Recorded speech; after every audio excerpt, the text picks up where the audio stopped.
Welcome to the Maine Basketball Rankings Podcast. I'm your host, basketball data nerd, Lucas McNelly. Today's episode is brought to you by Vertical Raise, one of the largest fundraising platforms in the country, now proudly helping teams, clubs, and programs across Maine. With Vertical Raise, your program can raise more money in less time. No selling, no collecting, just results. From new uniforms and better equipment to tourney trips, and every fundraiser need in between, maybe shot clocks. Vertical Raise has a variety of campaigns to make it happen. Your Maine reps, Christie and DChase, are both coaches who know what it takes to run a great program. Christie's program looks really good this year. At any sport, club, or grade level, and they understand how important fundraising is to make it happen. Isn't it worth 10 minutes of your time to learn more? Schedule a call or email us today and see how Vertical Raise can take your fundraising to the next level. That content information is in the show notes, which you should read. And then you should go and you should subscribe, leave a review, do all those algorithm things. People always say this, do the algorithm things, but they're really important for the robot overrising or overlords who are ruining everything. So at minimum, what we can do if AI and the robots are going to take over everything is at least we can try to game their system against them. That's like the kung fu lesson, right? If you try to use your opponent's strengths against them. So that's what you got to do. You got to go in there, you got to like and subscribe and do all that boring stuff for the algorithm. Speaking of kung fu, the new Karate Kid movie is terrible. It's really terrible. I don't know why I watched it. Josh Jackson's in it a lot. It's half the movie is this kid teaching Josh Jackson how to box again, and I have no idea why. And then Ralph Macchio and Jackie Chan show up halfway through. I don't know. No idea why this movie even existed. I know why it existed, but I have no idea what they were thinking when they made this thing. Anyway, on today's show, Michael Hoffer is here of Hoffer's High School Sports to overreact to Week 8, preview the playoffs. We hit on a little of soccer, a little bit of field hockey, some volleyball, all good stuff. Off the top here, first of all, breaking news. Congratulations to Adam Robinson, friend of the show. He is the JV coach this year of Edward Little. So big things in store for Edward Little, and congrats to Adam. And I don't know, maybe he can go back to back. He won that title with St. Dom's coaching the freshmen. Now he's taking it up a level to coach the JVs. We'll see what he's got. It's, maybe next year he's got a varsity gig somewhere. Who knows? Who knows? There's always coaches calling it quits, and there's always turnover. So, Adam, you just got to keep grinding that tape, and, you'll be a varsity head coach before long. So that's the big news. And then the other news, just a couple of quick thoughts. Everyone's freaking out about the Celtics. Big time podcasters are panicking about the Celtics. I'm not going to panic. I'm going to take the other side of that.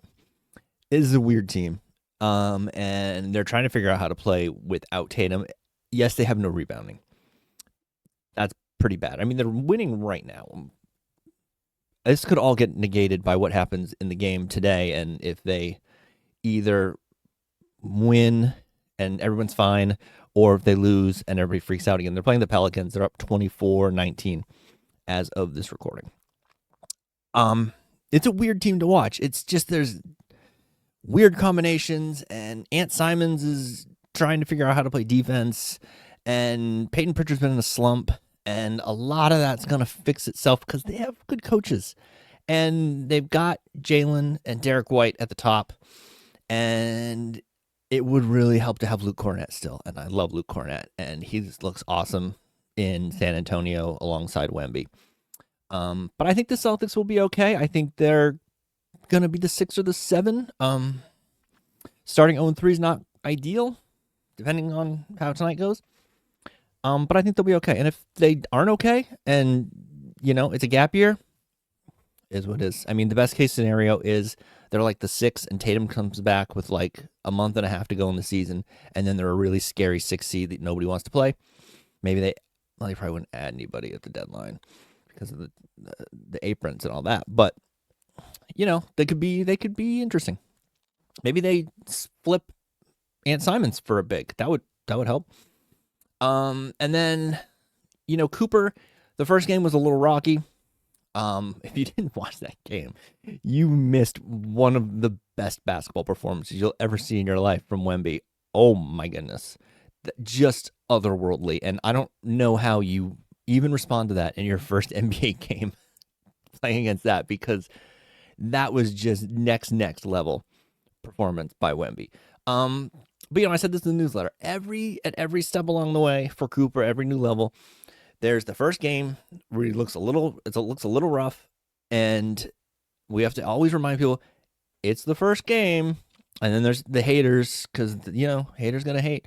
They're all like, "Oh, he can't handle it. This white boy from Maine can't handle it. He ain't nothing, whatever." And then 3-4 games in, he figures it out, and you start to go, "Oh, okay, yeah, he's gonna be fine at this level too." And that's what happened in Game 3. He had the 20 points, no turnovers. Only the second person in NBA history to have a 20-point, 0 turnover game before their 19th birthday. The other person was Kobe. You may have heard of him. His career worked out just fine. And Cooper did it in his third game. And they're about to tip off for his fourth game, which is against the Thunder, so that might not go great. Because the Thunder, are really great. Okay, so that's all I have to say about that. Find a way to get Luke Cornett back on the Celtics, please, somebody. Or maybe Kata will figure it out. I don't know. It's going to be a fun season either way. It's, it's a little, it's not as much fun as when you're killing everybody and you're the favorites to win the whole thing, or you're going to, you can pencil in Eastern Conference Finals or anything like that. But it should be a good season. I think it's a fun team to watch. They play hard, and they've got a lot of weird players who don't necessarily make a lot of sense together, and it's quirky. So I'm enjoying it. I wish they could rebound, but I'm enjoying it. Okay, so having said all that, let's go to my conversation with Michael Hoffer. My guest today is well known to all of you. He is the man that is so busy and works so hard that he even publishes game stories during games that he's covering. Michael Hoffer is here. You got to do what you got to do, Lucas, right? And that does happen occasionally. Luckily, football games have half times where you can actually do something like that. But I try to avoid doing two things at once when I can. I'm like standing on the sideline at Bonny Eagle Thornton Academy, and you're there, and all of a sudden I get an email pop up that you published a new story, and I'm like, "We're at the game. The game is happening right now. How are you doing this?" Yeah, in all fairness, it was written before. I just didn't have time to give it a quick look over, which I did at halftime, and then made it live. So that was a judicious use of time, because I knew I was going to be up probably to the wee hours writing that football story, so I wanted to get that one out. Well, you got to do that, really, because there's the thing, like, it's the joke in screenwriting that when you send the script to someone, you will immediately find a typo. Oh, yeah, makes sense. No question. So, and it'll be a really embarrassing typo, something like just dunderheaded, how did I miss that? Yeah. And, we just sent it to Ryan Reynolds. Great. It happens. It's an occupational hazard. And with me, it's messing up last names. It's, calling someone a junior when they're a senior. I mean, pretty mild things in the big scheme of things, but, things like just have to hit myself in the head and say, "Oh, I knew that, but I didn't do it properly." My worst one of that was during tourney week. Not last year, but the year before. I switched Gabe Hagar and Gabe Lash from Madomic and Lincoln Academy. Yeah, that's understandable. And I didn't wake up to very many text messages, only 15 to 20 of people who read it in the newsletter. It shows people are paying attention, though, so that's always good. There's that. Yeah. There is that. So you have the new site. How is the new site going? That's the most important question. Right. And I think the last time we chatted was right when I got this going back in April, and 6+ months in, I'm very pleased with where things are. Had a lot of really good support. You know how it is. You have weeks where you get a ton of subscribers and other weeks where it's crickets.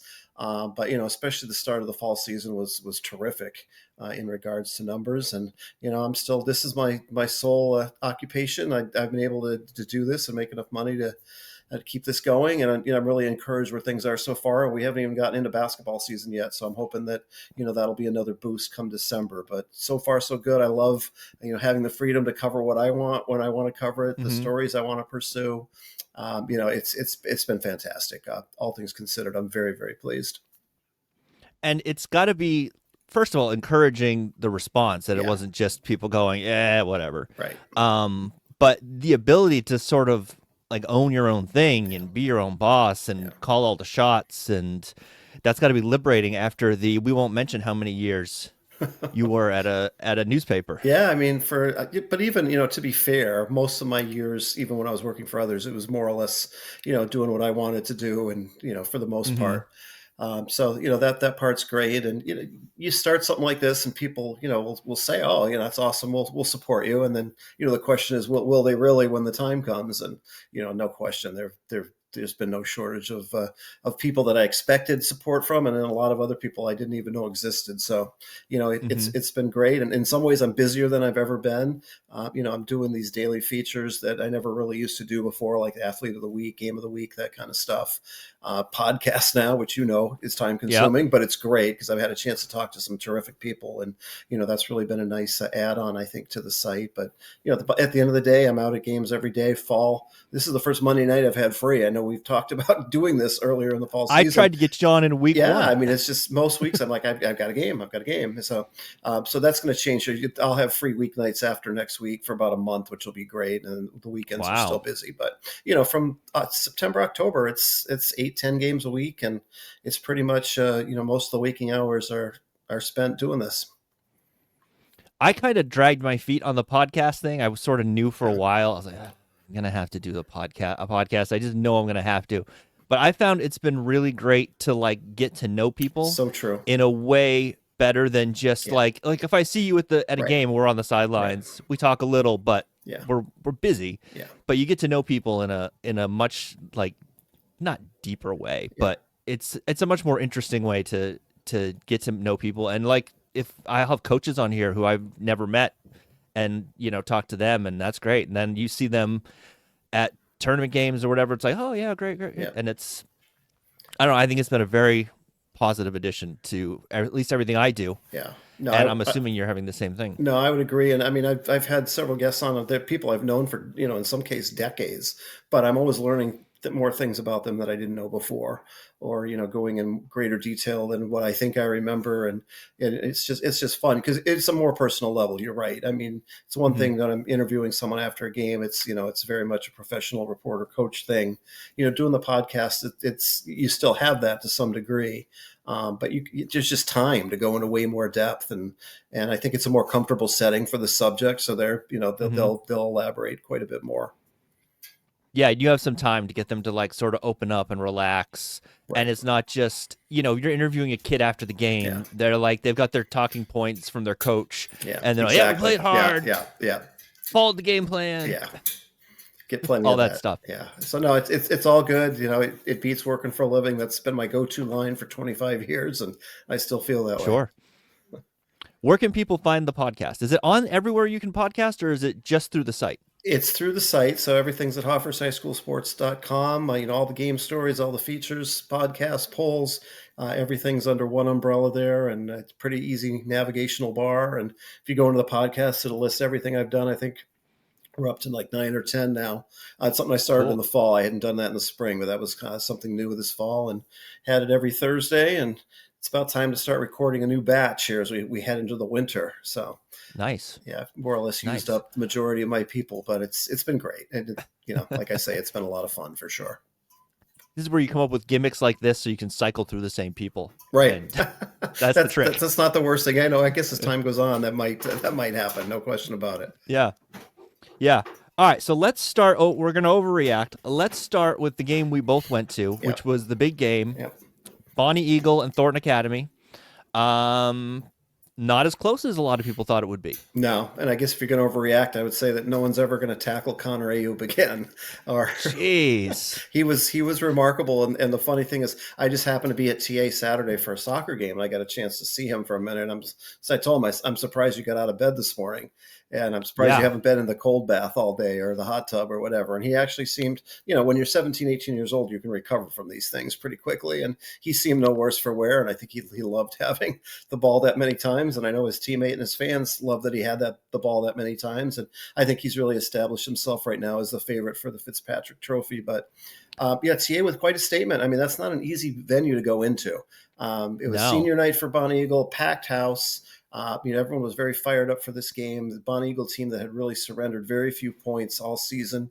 And, TA comes in, and I think they didn't score their first drive. And then after that, they scored every drive until maybe just killing clock at the end. So really a statement win. And it's got to be so frustrating for the other team when you know what's coming and you just can't stop them. Time after time, he's going to get the ball, but he's either spinning out of tackles or he's bowling guys over and 6, 8, 12 yards a pop, and then occasionally even bigger. It's demoralizing. It really wears a defense down as time goes on. I think what probably what you're to the point you're made, that drive in the second quarter where they just couldn't get off the field, and it was 3rd and 12, and they pick up 13. Yeah, 3rd and 9, and they pick up 10. And that drive just went on forever. It did. And we talk about their effectiveness running the ball, but, maybe the biggest play of the game was that touchdown pass, because I think that came on 3rd and 12. And at that point, it was still 7-7. If Bonny Eagle gets a stop there, who knows? And then I know Bonny Eagle's lamenting the fact that they had the long touchdown pass called back for the motion penalty. And then you fumble away the second half kickoff, and you can't give a superior team like Thornton Academy extra possessions or fail to score when you have great opportunities to score. And, hence the final score is 42-21, when in reality, maybe the teams aren't quite that far apart. No, I thought that could easily have swung in either direction. Right. Like that touchdown pass that gets called back. First of all, it was a beautiful touchdown pass. Big time. 60-yarder. Yeah. I just want to say that I nailed the filming of that on my iPhone. Always nice when that happens. I had the quarterback in the frame, and then I, whipped around, and I had him clean, like Joe Bailey level. Oh, that's saying something. Receiver in the frame as the ball's coming in, hauls it in. Yeah. And I was like, oh, that was great. And then I had seen the flag out of the corner of my eye, and I was like, oh, right. It's coming back. Yeah. I know it's coming back, and it's the best video I've gotten of a touchdown pass all year. Mm-hmm. And that's really the biggest disappointment. Yeah, it is frustrating. And, I'm not good with videos at all or taking photos. So you're right. When you do line one up just right, you just hope you keep your fingers crossed that it's going to stand. There's a whole trick to it. It's got to sort of like, you got to look at your screen, but you also got to be looking past the screen. Oh, I know. Yes, I'm getting a little better at it. So it shows like the top of someone's head instead of the whole. It drives me crazy, but that's why I'm a writer and not a photographer. You think you get it, and you're like just a little too high, and you just get you just get like their helmet. You're like, oh, that was so close. Often. Yep. But yeah, I mean, they had that one's called back. The fumble of the second half kickoff. I mean, there's a world where they're up 21-7. Right. In that game. Yeah, and then that's an entirely different football game at that point. Right. And I think if you're Bonny Eagle, you look at it that way and say, if we play again and we clean stuff up, we're going to be right there. And I think that's a fair way to look at it. But at the same time, you're going to have to stop this guy at some point, because the next time they play, maybe he's not going to get the ball 40 times, but he's still going to get it a lot. And if he's, breaking off chunks on a regular basis, you're going to be in trouble. So you're going to have to find a way to slow him down, maybe not stop him. And at the same time, TA's shown they can do other things too. They have other weapons on offense. They just haven't had to use them that much. So I'd be curious to see. I mean, I think there's a very good chance they're going to play in the Class A South final. And, unfortunately for Bonny Eagle, they're going to have to go over to TA now on a Saturday afternoon. That'll be the difference. Really tough place to play. It's as close as we get to a college environment here in Maine high school football. And, TA is going to come into that game very, very confident, presuming, again, that both teams are there. So, but I do think Bonny Eagle matches up with TA better than probably anyone else. And I think if anyone has a chance to knock them off, they'd be at the top of the list. I mean, we were both at the Portland game, the Portland TA game, and that wasn't nearly as there was no comparison between the gulf between those teams. Right. And I think, Portland was a little banged up. I think if they play again, I think Portland could close the gap some and, approach things differently. But again, I mean, you've got to stop this guy, and they weren't able to do it either. And they got to find a way to score points, because when Portland played, Portland wound up with a 0 on the scoreboard. So they've got a much bigger gap to close than what Bonny Eagle does. and it wasn't even close. Right. Like No, that game was over quickly. That was a quick knockout. Very quickly. Very quickly. So let's talk Fitzy. Yeah. So we got Ayub I think you have to start with Cordell Jones because when you win Gatorade as a junior, no question, you're automatically the front runner. Right. So you got Connor Ayub. Who else? Gallant maybe from Old Orchard Beach as like a finalist. There's no question. They do finalists, right? I think it's a 10 semifinalists, and then you bring it down to. It's always been 3 unless they've expanded that. But another name I'd give you is Geo Staples from Westbrook, and I don't know how familiar you are with that story, but that's been, for my money, the best story of the high school football season.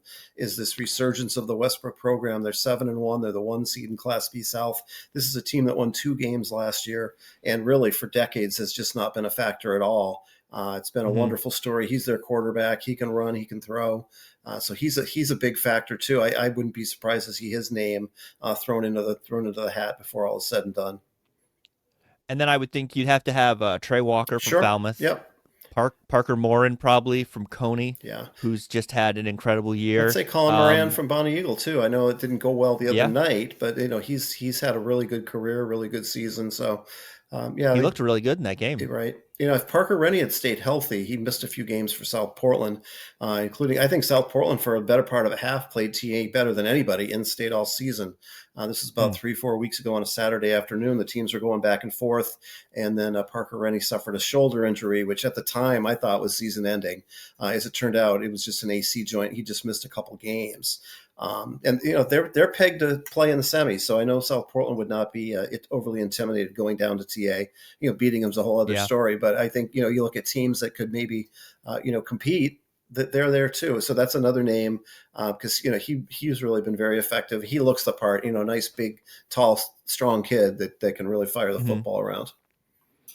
And then also, who's the kid from Kennebunk whose name is escaping me? Oh, is someone it mentioned him. Austin West? Yeah, the running back. West. Yeah. I think he's a senior, yeah. He's probably on the list, and then I'm sure there's someone from Herman that we're missing. Because Herman's been in the mix for a while. No question. Yeah, it's funny how class C is fascinating. How it's just my gosh, it's there's no regions there. I mean, Greeley coming back to 11-man football and finishing 8-0 and atop the standings is really an amazing story. And their best player is probably their junior quarterback, Luke Piper, who's not eligible. That was my next question. Yeah. Is he a junior or senior? He's a junior. He's a terrific baseball player too. And he looks really good. The resurgence of that program is unbelievable. I mean, 3 years ago, they had their first 8-man year. They didn't win a game. 2 years ago, they started to finally figure out at the end of the year, they made this amazing run to the state final and lost. Last year they dominated the state game, beat Mount Ararat, and moved up to 11-man. You're like, oh, okay, that's great. It's a nice story. It'll take them a few years to really be competitive. But no, they that's been accelerated, and they've got as good a chance as anyone to be in that state game. And they've got this nice turf field nice and soft. Yeah, nice and soft. It's relaxing. It is. It's yeah. So they're going to host some big games here in the next few weeks. They actually have a bye this week, but they'll be hosting some big games. And if the seeds hold, we could have a Greeley Levitt state game, which would be fantastic. Ooh. I know you were at that regular season game where Levitt had some great chances to pull that out late, couldn't do it. That a Mike Hathaway coach team is going to be a lot better the second time around. So you get a matchup like that would be can't miss. Is there a coach you would less want to get a second time in the season than a Hathaway coach team? Maybe Kevin Cooper at Bonny Eagle, just from all that he's accomplished, his pedigree, and he and Kevin Kiesel are pretty much neck and neck. Where Coach Cooper's won 7 titles with Bonny Eagle, Coach Kiesel's won 6 at Thornton Academy. But wow. No, I mean that they would be the ones that jump to mind, no question. But I think other than that, no question. What Levitt's done, what Levitt did a couple of years ago when they were beating all those Class A teams and winning the Class C, that was amazing. It really was. That was crazy. Yeah. It's amazing to me that the difference between basketball and football is everyone in basketball is I can't possibly play this school that's got 100 more kids than we do. How could we ever possibly compete? Yes. They've got 100 more kids. Right. And then in football, they're like, what? So what? They're 3 times our size. Yeah. We'll play them, sure. Right. And it's you need twice as many people. Yeah. Well, and it's because the school size doesn't ultimately matter as much as how many kids are in the program. And, and especially for basketball, you only need 10 on a roster necessarily. I mean, you figure you need 10 on and if you have 2 good kids, you're going to compete with anyone. You can play with anyone. Exactly. exactly. And yeah, I mean, Thornton Academy has an advantage because they have 100 kids on the team and they can have guys go one way instead of both. And that's a rarity in this day and age, no question about it. But yeah, so smaller schools can line up and beat the bigger ones on a fairly consistent basis. Yeah. Okay. So let's start in A. So we've already done A mostly. I'm bringing up Andrew Hart's site here Yeah. because it's the most reliable one we've He's got. terrific. I know I can only imagine how much work he puts in during the season. It's a great resource. He does a fantastic job. You're you're the guy publishing game stories during a game from another game, but so the amount of work, I know. I spent all day yesterday. This is the only thing I did yesterday was I fixed the soccer and field hockey spreadsheets and caught up on old scores, and then I had to go through It's time and I had consuming. to run the heel points and then compare all the heel points to the MPA site and then find the missing game here and the game I flipped. It literally took me all day. Yeah, I believe it. So I went to bed at like 2 after I finished the newsletter. I've been there. Yeah. Okay. So it's TA and Bonny Eagle in the South. Yeah.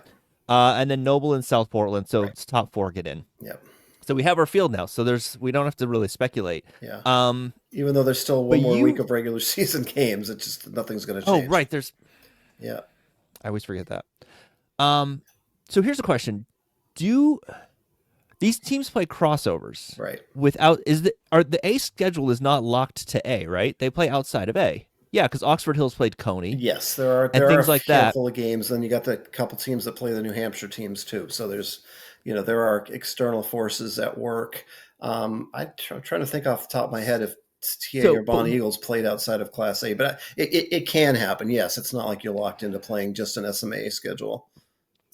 But what happens if, let's say Cony is, for an example, because let's say Cony's in a dogfight for the 1 seed, right, and they've got opponents who have games left on their schedule.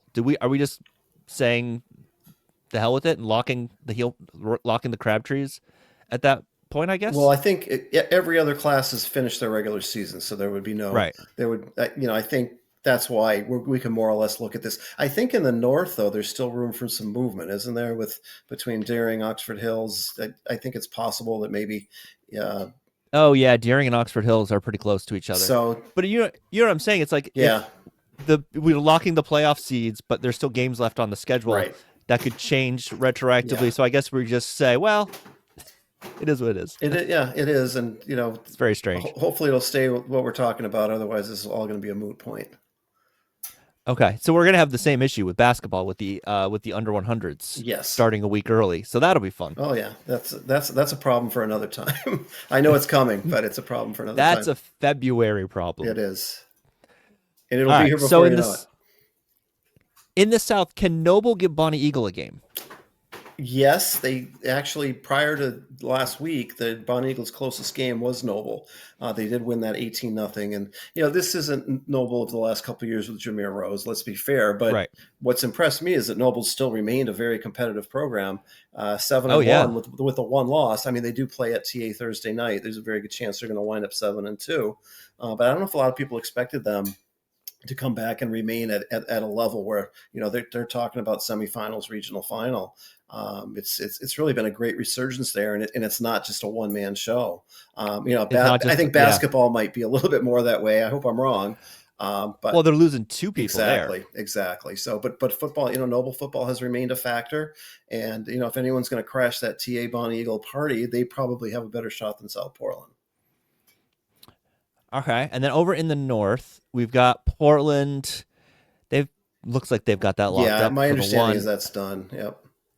And then Bangor, Oxford Hills, and Deering, and Wyndham. I think Wyndham needed to win this week to keep their dreams alive. Yeah, I think the 4 are in. It's just, can there be any movement?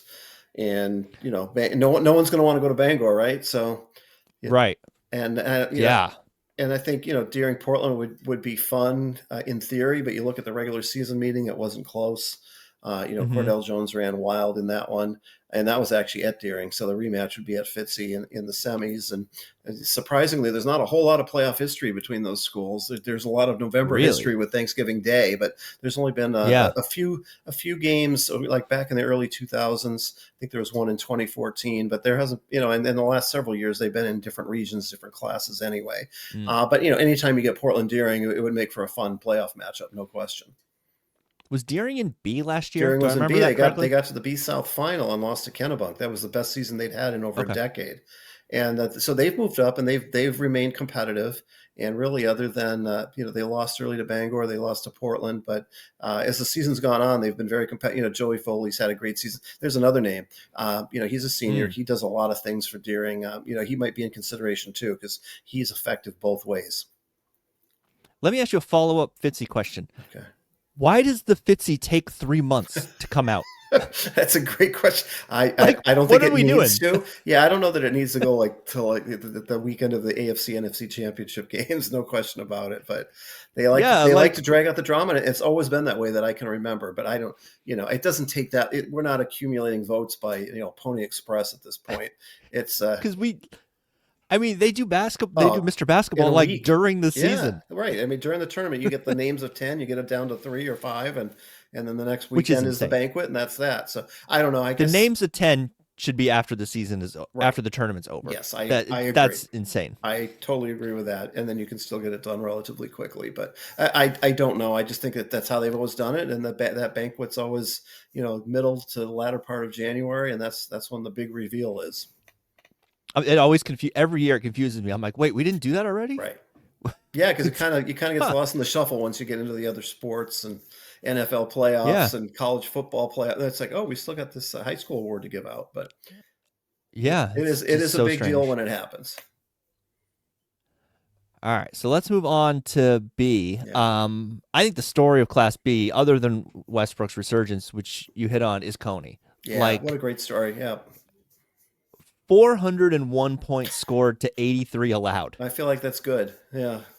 Yeah, it's pretty good. Wow. That's 50 points a game, right? That's I think that's crazy offense. I think they're number 1 they're number 2, I think, in scoring behind Old Orchard Beach. Right.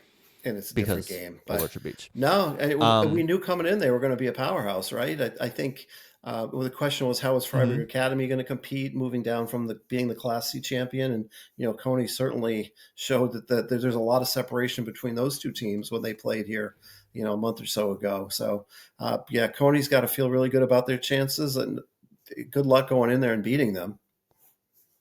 Yeah. Geez. Gardner's they came into it 7-1 or 6-1. Yeah. Yeah. 6-1 and just got absolutely destroyed. Yeah. 51-10 or something to that effect. So that just goes to show. It doesn't guarantee anything. We've seen other years where teams looked unbeatable and all it takes is one bad night or one bad bounce. But, Cony looks about as safe a bet as anyone to at least get to the state game. Yeah. It looks like their path is pretty clear. Right. Slightly off topic. Did you see Mike Mandel compiled for Kennebec Journal, whatever, for one of the Varsity Maine sites, the history of 5 games in that series, the Cony Gardner series. I love that stuff, and the amount of research that probably went into that was time consuming, and kudos to Mike for taking the time to do that, and just what a great rivalry. Down here it's all you talk about Portland Deering and Portland South Portland, the Battle of the Bridge, and back in the day Biddeford TA. But no, what an amazing history, and it's great that it's still meaningful after all these years. Mm-hmm. My favorite was they tried to dry the field in 1912 by lighting it on fire. What could go wrong, right? Crazy. Yeah. That's an idea where you're like, how sober were you guys? I don't know if there was a lot of sobriety with that. Plan. Yeah, I don't know. It's amazing anyone was around for the 1913 game, I was just flipping, reading through it really quickly. I'm like, I had to reread it. I'm like, wait, what? Yeah. You tried to light the field on fire? Right. All right, so let's go over to the South, where Westbrook, are they going to pull off? They pulled off a 1 seed. They did. They squeaked it out. It was, I think, if a few other things that happened this weekend, Kennebunk would have jumped back up in front of them. And Kennebunk was like scoreboard watching, if you will, but it didn't happen. Mm-hmm. So and Westbrook's deserving. They did win the head-to-head game, so you got to figure, maybe all things being equal, that they deserve that. And I think any of those top three teams could come out. Falmouth is getting healthy; they're getting better. That defense is getting better and better. That I can only defense imagine. looked great at Freiburg Right, and against Freiburg. just thinking about that chess match, if somehow Falmouth and Cony score off in the state final, and you've got this unstoppable offense and a great defense, but they're going to have a hard time getting through because they're going to have to go to Kennebunk. Presuming they beat Gorham on Friday, they're going to have to go to Kennebunk for the semis, and then potentially to Westbrook. And then you got that Marshwood Cheverus game, which I think is really interesting because Cheverus lost to Marshwood by a point in the regular season. Marshwood is Marshwood, right? No one's going to want to play them in the playoffs. I know this isn't a vintage Marshwood team, but on a given night they're dangerous. There's been other years that they've almost jumped up and beaten Kennebunk. And how's Westbrook going to handle wearing the bullseye, right? I mean, they've never been in this position before. They've been this incredible story, but ultimately they're going to be measured by, what they do in November. And they have a chance for immortality, get to a regional final, get to a state final, something this school has never, ever done. And they've never been to a regional final. And they have the potential to do this, and they've got some standout seniors. So it's really a great opportunity for them. But until you take the field and all of a sudden you have a giant crowd and all the expectations, until you actually experience that and get through that, the question marks remain. Kennebunk's been in the state game the last 2 years. They're in regional finals every year. The Falmouth program, I guess that's the model for Westbrook, right? You look at Falmouth prior to last year, they'd had a few good teams. They'd been to a couple regional finals, but they had never been to a state game. And not only did they go undefeated and get to states, they win it. And I think Westbrook would love to follow that script this season. So I'm really fascinated to see how they handle the pressure of the postseason once we get into that.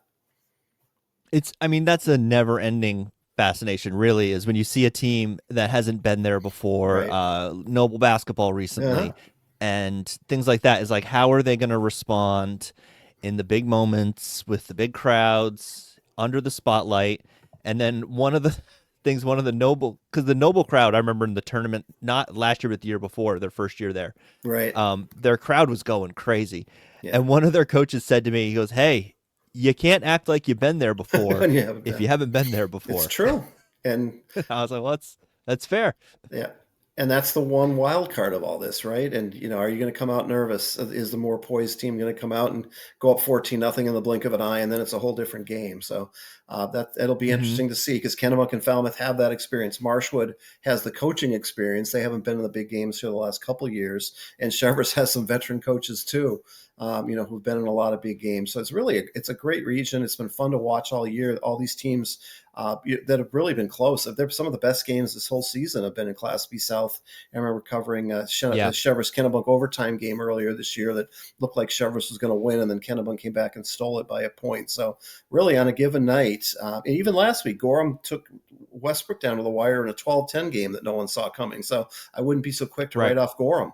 They weren't healthy when they played at Falmouth in the regular season. If they can go in there healthy, anything's possible. So I think that's about as fun a region as there is, at least on paper, going in. Yeah, you got a bunch of narratives, you got history, it's got it all. You do. Yeah. It should be fun. It'll be fun, and then Cony will probably roll in the north, but who knows? Maybe they'll get knocked off and Gorham's going to come out of the south or something crazy. You never know, right? Hey, you never know. Right. You want to make a prediction for the south? Boy, it's tough. I think Kennebunk's going to be really tough to knock off when all is said and done. And I would not be surprised if Falmouth found a way to get through. I guess I'd hedge my bet and say the Falmouth Kennebunk winner, presuming that happens, in my mind would be the favorite. But boy, there's something special, magical about this Westbrook team, and what an awesome story it would be if they could get through. I think they've already gotten a ton of attention here over the last few weeks, but I think it would just, it'd be illuminated even more. And, Sam Johnson's done such an incredible job with this program, and, they deserve all the positive attention they can get. And, in my line of work, I don't root for teams, I root for stories. And my favorite stories are teams that haven't been good for a long time that have gotten good again, or in this case, really a program without much of a pedigree doing it for the first time. I mean, these things write themselves. So I guess that's a long-winded way of saying I'm picking a few different teams, but if you put me on the spot, I'd say Kennebunk's going to be really tough to throw when all is said and done. I root for my spreadsheet to be right. Yeah, That's what I I root for. understand that too, or your picks to be right. Yeah, I get it. Yeah, I root for my picks to be right, and then narratives, Yeah. and then I root for coaches who are nice to me and answer my These are emails. all very good reasons to root for someone. Yes. I mean, I've been there. let's be honest. Yeah. That's what we're really hoping for here is Yeah. that the people are cooperative. Yes, that And so helps. I would say I would probably pick Falmouth because I can imagine the emails I'll get if I don't. So Yeah, that's fair. Yeah. I mean, what a great story they were last year, and I would not write them off. I mean, they know how to win, and they're kind of in a good spot where they're not the team everyone's talking about like they were last year. They can go out and take care of business and put their best foot forward. You know, the opening night they were up 10-0 down at Kennebunk. They wound up losing 14-10. So if they have to go back there, they know that they can beat them and play with them. They've beaten what they're the only team to beat Westbrook this year. They just handled Chevrolet.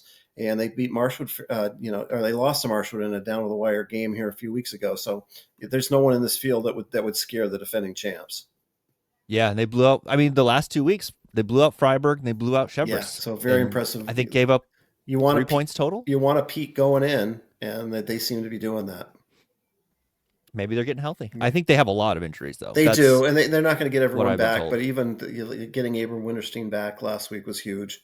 And I think, whatever they have, they've still got a lot of skill players, and that defense is when it's clicking, it's very dynamic. Yeah. All right, let's move on to C, which is everybody's favorite class this year. It's no north or south. Insanity. Yeah. No north or south.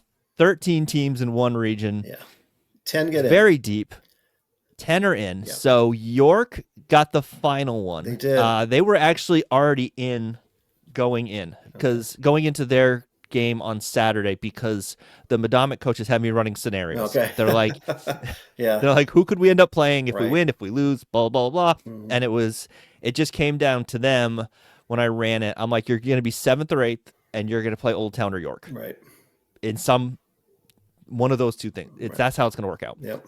And so York lost 8-6 to Monadnock. Yes. Monad pitcher's duel. Cock. Yeah, easy for you to say. Yeah. Bring in the closer to shut it down. Right. Do you want to hear a side baseball thing of just how stupid I am? Well, why not? So last night I'm like, I don't want to watch the Steelers game because I hate the Steelers, and because I lived in Pittsburgh for too long and I hate the Steelers. So I'm like flipping through the YouTube TV and I saw World Series game and I'm like, oh, the World Series, of course I'll watch the World Series, and I'm watching the World Series. And I'm doing this while I'm doing the spreadsheet stuff, right? And so I'm half watching it, and I'm like, wow, this inning is just getting out of control, and there's Blake Snell in the dugout looking mad, and then they hit a grand slam, and I'm like, again, this is game one. They're just replaying game one, you idiot. Well, I was like into it. I was like, oh my gosh, look at that. You figured it out eventually. That's all. I figured it out when I think at the grand slam. I was like, I'm so stupid. Okay. Anyway, so Greeley got the 1 seed, Levitt got the 2 seed. Those are so the top 6 get a bye. Correct. So Greeley, Levitt, Herman, Gardner, Wells, Nokomis get buys. And then our prelim or quarterfinals, I guess. No, those are prelims. Right. Is Madomic will host Old Town and Foxcroft will host York. Yeah. And I mean, how crazy! That's a nuts region. It is, and you look at the pedigree of a team like Foxcroft Academy in the 7th spot, right? I mean, how crazy is that? Mm-hmm. I mean, they're a team that no one's going to want to see down the road. Wells is just as accomplished in recent years. It doesn't matter what class they were in; they're winning. They potentially could beat up with Greeley in the semifinals, as could Gardner. So Greeley you could have an easier time of it in the quarters, but that semifinal round will not be easy. I know you mentioned Herman earlier with the great season they're having, and then of course there's Levitt lurking really in a great spot for them. So this is going to be fun. I mean, you've got a good half dozen teams here that probably have a legitimate shot at going all the way, and a lot of them who have several pelts on the wall, if you will. Yeah, you've really got, talk about Foxcroft. You've got Madomic in 8th, who's the last 3 years been in a regional final. Up north, but still a regional final is a regional final, and they're getting healthy. They could play spoiler here. I Yep. think they'll handle Old Town. Okay. I think I don't know how much further they'll get than that. Now I'm going to get so many emails. I'm going to get text messages. Yeah. I'm going to get phone calls. I don't like their chances against Greeley No, because understand. I've seen Greeley twice and Greeley looks really good. Yeah, and again, they've got a championship pedigree of their own now, and then this is a group that not only has won in football, but a lot of these guys played baseball back in June and won a state title there. So they're used to being in big games. They're used to winning big games. They've really established quite a strong home field advantage now. We mentioned with the turf, the student section's really into it. They're going to be tough to beat. And I know the state game's at a neutral site, but really getting potentially 2 home games. I don't care who you are. Good luck coming in and beating them. Although Levitt did almost do that earlier this year. Falmouth did almost do that earlier this year with an overtime game. But this Greeley team's for real. They get up for these big moments, and they're going to be tough to knock off. I think, especially on their turf. And in that 4-5 game, we've got a repeat of one of the best games I saw all year when Wells and Gardner went to overtime. Right. Yeah, and I know Gardner's coming off the tough loss to Cony, but other than that, they've handled just about everybody. And like I said, Wells is always playing deep into November. That's just what they do there. So something's going to have to give when that matchup comes up next weekend. Yeah, and then the team I have a question about is Nokomis. Yeah. Because I just don't know how good they are. Like, none of their schedule looks like it was one of the softer ones in C.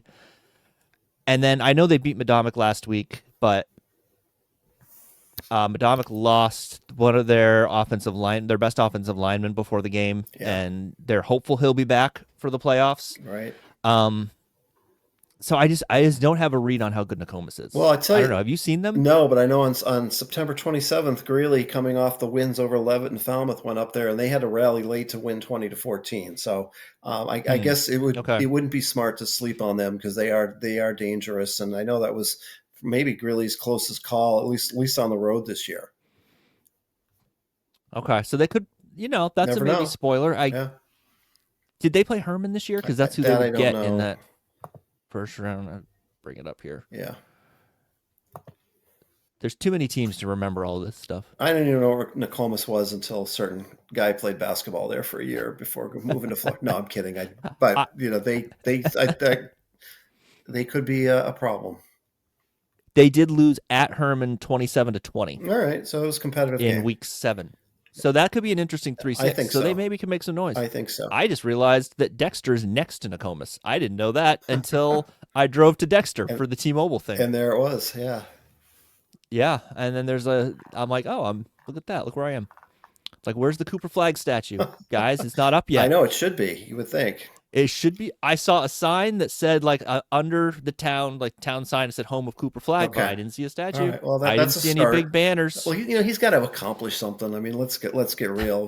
He's got to win something. But no, I've got to think. I will have you know, he is the second NBA player in history. Did you see the stat? To have 20 points and 0 turnovers before his 19th birthday. That's insane. The only other person is Kobe. All right. Well, that's pretty good company to start out with. So. Yeah. No, I mean, nothing. Yeah, and only his 3rd game. Nothing surprises me with him, and it's great that he's already stepped in and made an impact, and he's only going to get better, and he's only going to get older, and it's crazy to think the sky's the limit here. That dunk in that game, and that game 3, whoever they were playing in game 3, Toronto, that was, whew. Yeah, look out. All right, do you want to make a prediction for C? Greeley. And for my money, until someone beats them, again, they thrive on big situations and they find a way. And they've got a really good defense too. I mean, they get after you. They get after the ball. They've got guys that it's not a school you would think of as being a tough defensive football school, right? But they've got some kids who can do it. Caleb King's done a great job of that program. He took over after Falmouth and Greeley had been together for a couple of years. Greeley football had kind of disappeared. They started back up, as I mentioned, with the 8-man, and he came in right away and said, "We expect to win state title." And they didn't win a game that first year, but yeah, he was only off by a year or two because now they're vying for them every year. And I just think this group, there's just something about these kids They love football. They love representing their school. They love being doubted and proving people wrong. Mm-hmm. And I'm tired of picking against them because the few times I've done it this year, I've been wrong. So those days are over. I'm picking Greeley the rest of the way. There you go. I tend to agree with you, and I just think it'll be Greeley Levitt. Yeah, and I think it might come down to who has the ball last. True, and it's never wise to bet against Levitt in a championship game. No question about it. Right. And they impressed me that night at Greeley. I mean, they just made a lot of mistakes, but you could see they were on the cusp. That first half was not great. They were on the cusp of becoming a really good team, and I know they probably feel like they should have pulled that one out at the end. So they would have a shot. I think they're the one team that I would really give a pretty good shot with. But again, I just feel like Greeley finds a way, and maybe they do it one more time. Yeah, they're both really good. Yeah. No shade to either one of them. Right. Please don't email me.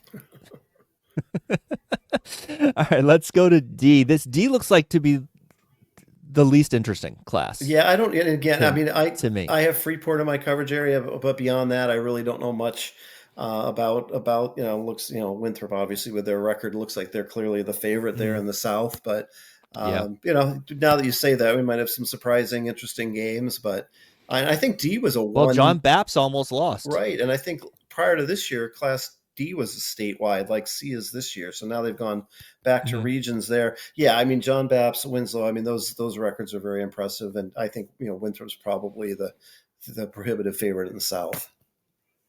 Yeah, that's kind of the consensus that Winthrop in the South. And see, Bapps already played Winslow and destroyed him early in the year. Yeah. So that's the argument against Winslow.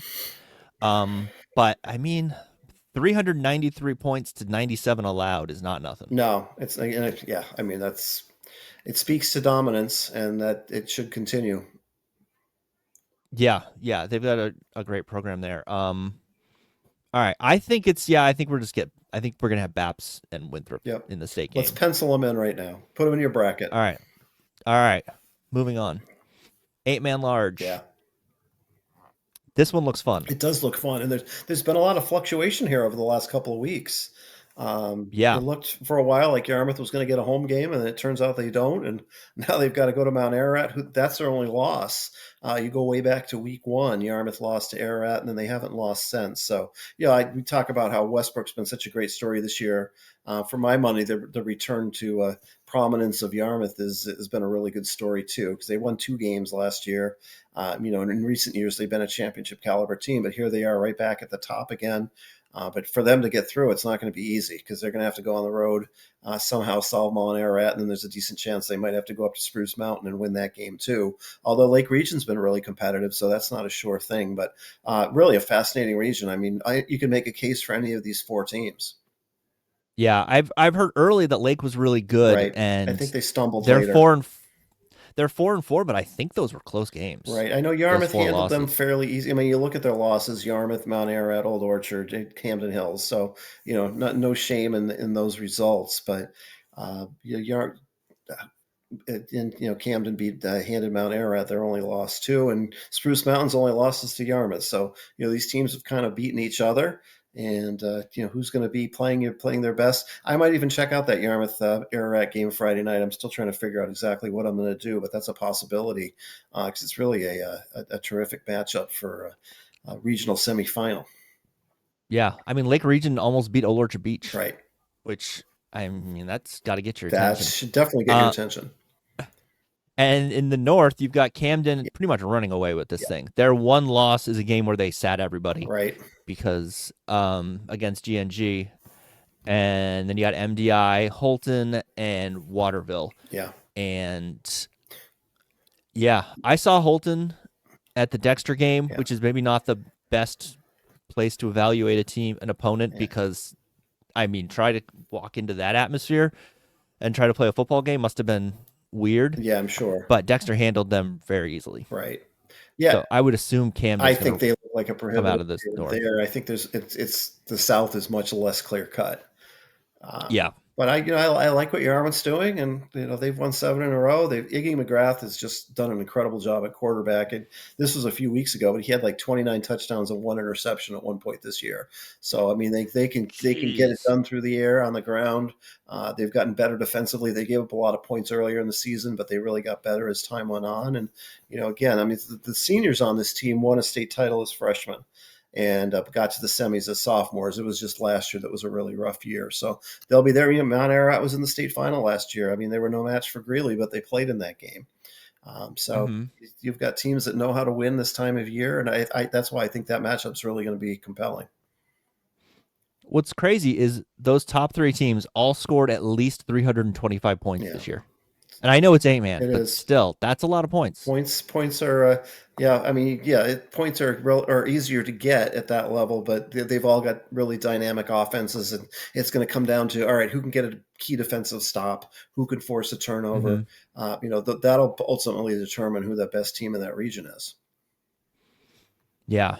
All right, I'm going to put you to the test, or on the spot. Who do you got coming out of the South? We'll assume Camden in the North. Yeah, I got to, partially I'm biased because I cover them, but I think Yarmouth, just the fact that they've been able to put together this long win streak, and I think if they could find a way to win at Mount Ararat Friday, then the sky's the limit for them. Confidence-wise, it won't be easy, but if you're putting me on the spot, I'll go with the Clippers. I'm gonna zag. I think I'm gonna take Spruce. Okay. Yeah, see, I just don't know much about them, but obviously their record is terrific. Their record is terrific. Yeah. They blew out Dexter this last week 50-8. Although, I mean, who knows what Dexter's going through their heads at this point. I talked to their coach, and I'm like, is this after the T-Mobile game? I'm like, is this like the most impossible coaching situation to try to coach a football team through this? He's like, it's not, it's insane. It's nothing you could train for, I suppose. No, it's like, how do you keep them focused on football? He's like, you don't. Yeah. You just hope that they show up and play when the game starts. Yeah. and I don't think they won, but they got pretty close. Yeah. They were the smallest team. Yeah. Smallest team in the thing, and they finished 3rd, I believe. All right, so to the south, or to the small. Yep. Small. In the south, we have Old Orchard Beach, and oh boy, 436 points on the year. I mean, all they do is score touchdowns like constantly. Yeah. Yeah, and they also have a bye all the way to the regional final because Booth Bay said, what, we're good. Yeah, no thanks. We don't want to come down as much as we like Old Orchard. We need to come down and take it on the chin. Maybe the arcade's closed. Maybe they got work. It's not the same in late October as it is in July and August. Right. Yeah, and they'd already played them once. They lost 60-0. Apparently they're down to like 12 kids on the team, and which I just think means playing time for everybody. Like it or not. Yeah. And realistically, the clock's going to run in the second half, so you're not really playing a full game anyway. Yeah, that's a good point. Yeah. That's a long drive for that. So,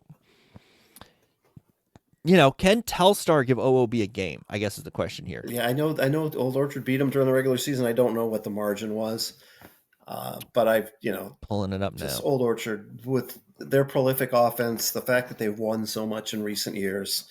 Good luck knocking them off. What was the score? 50-12. All right, well, there you go. And it's not to say that you can't, turn something like that around, but it's very unlikely. At Trape. Yeah. Yeah. So, but the north rather, is kind of fun. Mm-hmm. You got Stearns and Orono both at 6-2, Dexter at 5-3, and then Bucksport is at 3-5, and probably not going to be in this much longer. Right. Yep, and so Orono, so Stearns beat Orono in the regular season, and that's probably why they're the 1 seed instead of the 2.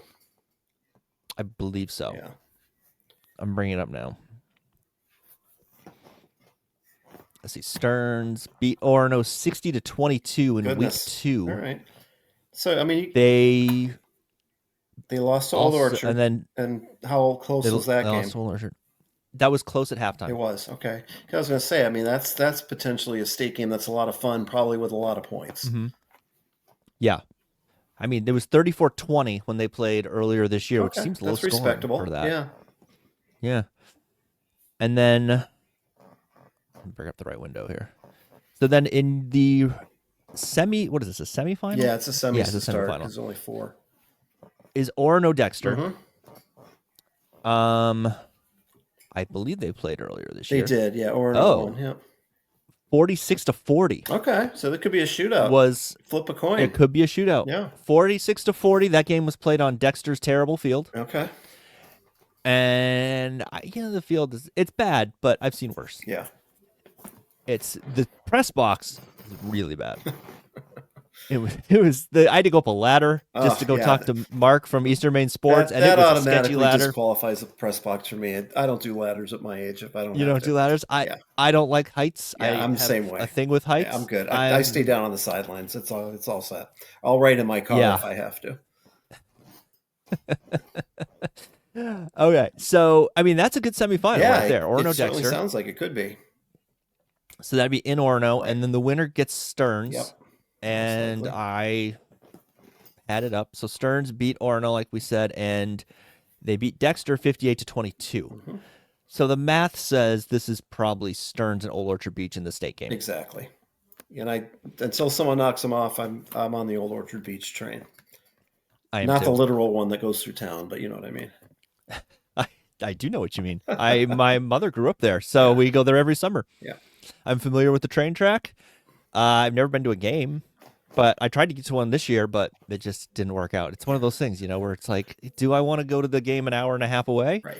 That is going to be a blowout, or do I want to go to the good game 45 minutes away? No, that's an easy choice. No question about it. Yeah. Yeah. All right. So that's, I think that's Old Orchard Beach. I feel good about that. Yeah. The Gulls. I think that's a safe pick. Yeah.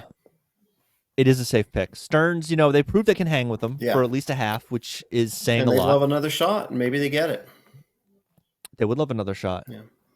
Yeah, but I mean, Old Orchard Beach, 436 points scored to 152 allowed that's crazy. bonkers. It's almost 3-1. That is crazy. And they're going to get a week of rest. Right. They're not going to get, any more banged up against Booth Bay. No, they're going to be in good shape. They're ready for another title run, I think. Should this one go to a regionless?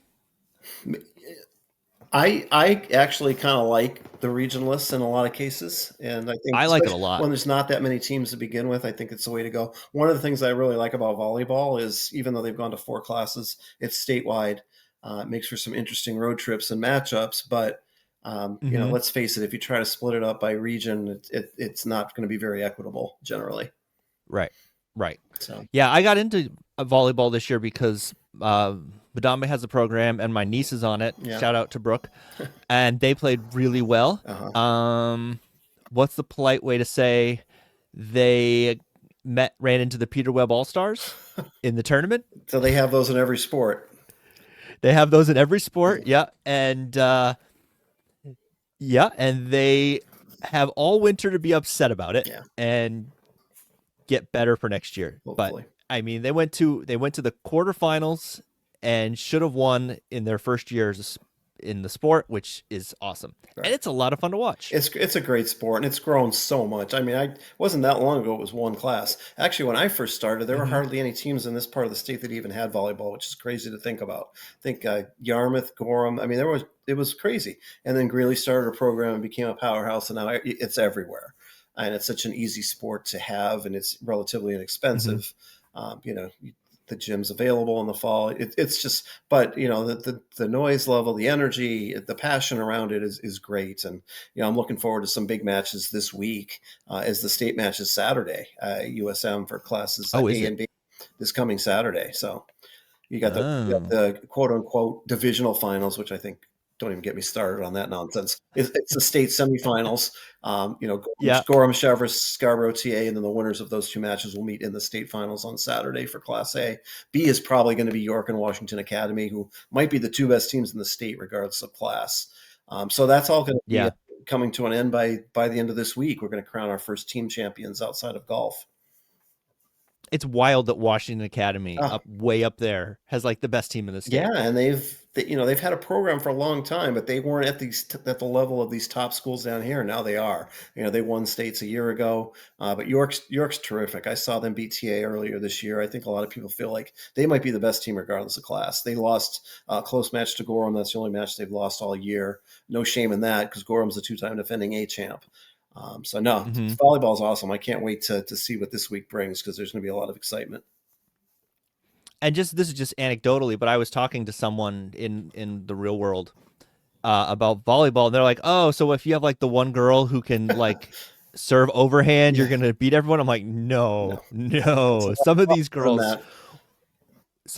will murder you with these spikes. Yeah, like that you have to. I'm at.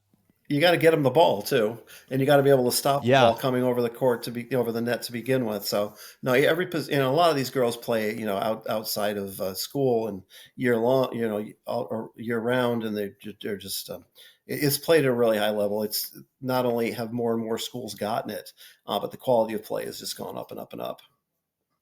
Yeah, I was really impressed because I didn't know what to expect because I didn't go to any of the games last year when they were just doing JVs, and I was like, I remember like watching volleyball in high school and it was not great, right? And I was instantly impressed. I was like, oh wow, this is pretty cool. It's really popular at the college level. I mean, some of these college teams, and they're drawing crowds that equal basketball, football game type crowds in some cases. So it's really, I think, an ascending sport as far as something that people watch.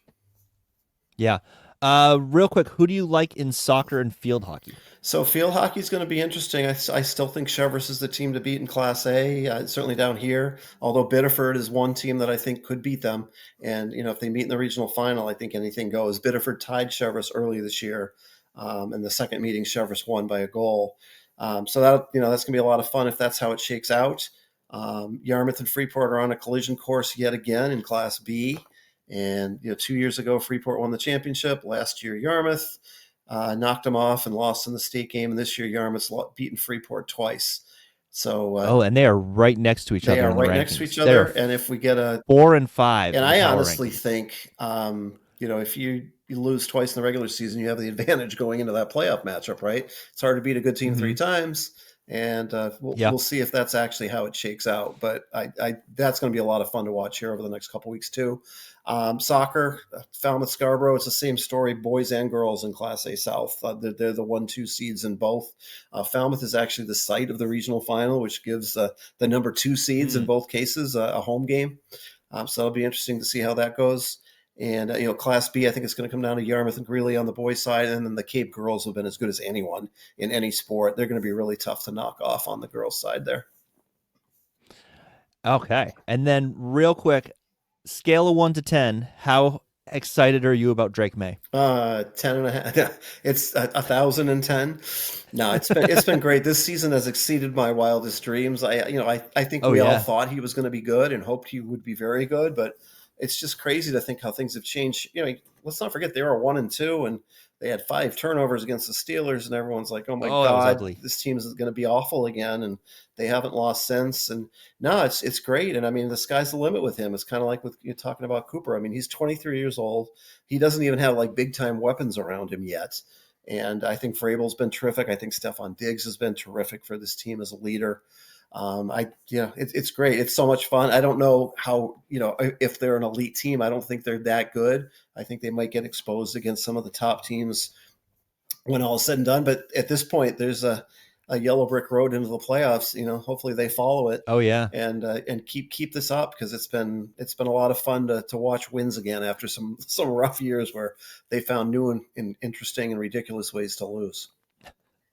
Do you think Gerard Mayo is sitting at home and going, "Hey, I drafted this guy"? Well, give me some credit. He's probably counting his buyout money and laying low. But yeah, I mean that was the right decision. Moving on from him and drafting Drake May was the right decision. Bringing Vrabel in, happy days are here again in Foxborough, and it's been great. And I hope this ride continues. It's been super fun. Yeah. And if you're a gambling person, I cannot recommend highly enough the Drake May parlay.